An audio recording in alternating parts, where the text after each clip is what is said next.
Welcome to an online video from the Forth's Timeline project. This presentation is part of the Power Struggles theme.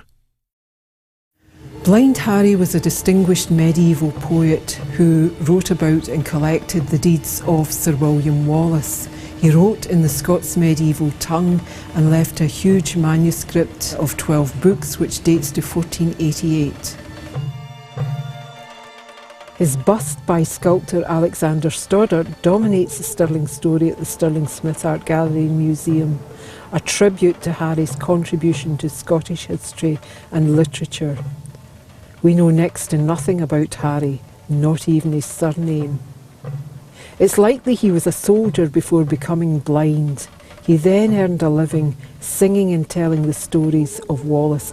Stories included Wallace's first blow for freedom delivered with his fishing rod against two English soldiers who tried to take his catch of fish. His uncle, the priest of Dunipace, taught him the maxim, Freedom is best, I tell thee true, of all things to be won. Then never live within the bonds of slavery, my son. Blind Harry's stories were racy and exciting. In 1722 they were translated into modern English and the book immediately became a bestseller.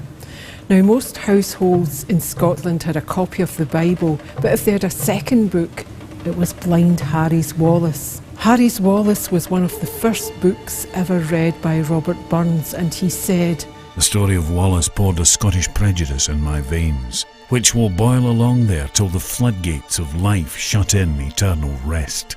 Inspired by Harrys Wallace, Robert Burns wrote Scots Wha Hae wi Wallace Bled, a song which has virtually become Scotland's national anthem.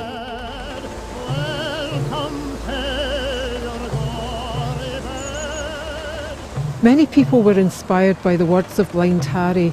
In towns across Scotland, individual monuments were put up in honour of Wallace, but in 1861 it was decided to create a grand national Wallace monument here on the Abbey Craig, overlooking Wallace's victory on the site of the Battle of Stirling Bridge.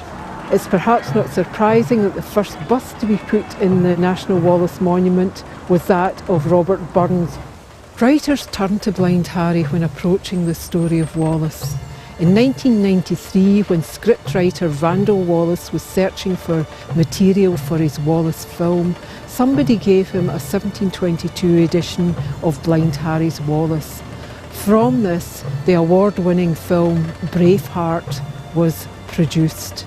Blind Harry's story is entwined with the ongoing legend of William Wallace, but that's just one of Stirling and Scotland's stories. There are many, many more here in the Stirling Smith Art Gallery and Museum for you to share.